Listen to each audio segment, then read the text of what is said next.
Termasuk dosa besar ialah bertutur kata bohong dalam kesaksian,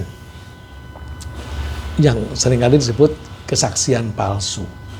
Kesaksian palsu ini misalnya ya, yang banyak terjadi itu kalau ada seseorang yang sedang sakit atau sangat tua, dia ingin berwasiat. Misalnya dia mempunyai beberapa anak dan dia mempunyai anak angkat satu orang misalnya. Nah, kalau dia mati, kan anak angkat tidak dapat warisan. Nah, terus dia berpesan. Nah, pesan itu disebut wasiat. Berpesan, nanti kalau aku mati, tolong anak angkatku itu disisihkan harta sebanyak 5% dari hartaku. Misalnya begitu, 5%. Nah, wasiat itu harus dinyatakan yang bisa ada buktinya. Misalnya pakai tertulis, ya. Kalau sekarang pakai akta yang ditandatangani oleh notaris misalnya. Atau cukup dia ngomong terus ada saksi. Nah, kalau dia hanya ngomong, maka saksi ini menjadi kunci sahnya pesan tadi. Kalau misalnya saksi ini anak yang paling gede, ya, saksi pesan ini ya anak yang paling gede. Bapaknya pesan, nanti kalau aku mati, 5% dari hartaku kasihkan itu anak angkat. Terus si anak yang menjadi saksi nanti diam aja. Diam itu sudah bohong. Ya. Diam itu sudah bohong. Karena apa? Ada pesan tapi dia tidak mau menyampaikan. Itu berarti bohong. Atau dia ngomong, tapi dia bilangnya dikasih 1%. Padahal pesannya 5%, tapi dia bilangnya 1%. Ini kesaksian palsu. Bisa juga kesaksian palsu itu di pengadilan. Orang itu diadili, kemudian datangkan saksi, terus kemudian dia membuat kesaksian palsu yang bisa memberatkan si tertuduh atau terdakwa gitu. Jadi kesaksian palsu itu sangat berpotensi untuk merugikan orang lain. Itu juga termasuk dosa besar.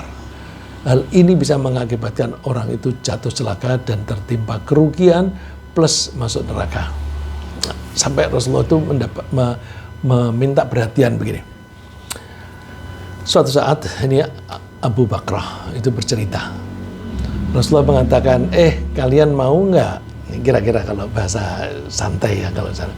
Kalian mau nggak aku kasih tahu tentang dosa yang paling besar di antara dosa-dosa besar? Ada banyak dosa besar, tapi ada yang paling besar di antaranya itu. Ada 3 itu. Terus orang-orang bilang, mau Rasulullah, mau. Lalu disebutkan oleh Rasulullah, nomor 1, al-isyraku billah, menyekutukan Allah. Nomor 2, wa uququl walidain, menyakiti hati orang tua. Hati-hati, menyakiti orang tua. Ngomong kasar aja itu sudah bisa jadi dosa besar. Ya. Nah, Rasulullah ketika mengatakan itu tuh sambil tidur-tiduran, ya, muttaqian, tidur-tiduran itu bisa di lantai yang datar, bisa juga di kursi, kalau kita ini ya di kursi yang kursi malas begitu, kursi malas. Terus Rasulullah bangkit dari tidur-tidurannya untuk menyampaikan yang ketiga. Ala wa qauluz zur. Ketahuilah, termasuk omong bohong. Wa syahadatuz zur, dan kesaksian palsu. Nah, ini nomor 3 ya. Nomor 1 menyekutukan Allah, kedua menyakiti hati orang tua. Kan dibilangnya 3. Tapi di sini Rasulullah mengatakannya 2. Berarti dua-duanya ini sama, satu kelompok. Ya. Kata-kata bohong atau kesaksian bohong, kesaksian palsu. Terus Rasulullah mengulang-ulang lagi. Ala wa qauluz zur. Ingatlah, termasuk kebohongan. Wa syahadatuz zur, dan kesaksian palsu. Diulang terus, diulang lagi, sampai para sahabat itu bosan. Ini luar biasa. para sahabat itu kan senang sekali mendengar Nabi, tapi sampai mereka bosan. Sampai digambarkan oleh Abu Bakrah, hatta qulna laitahu sakat.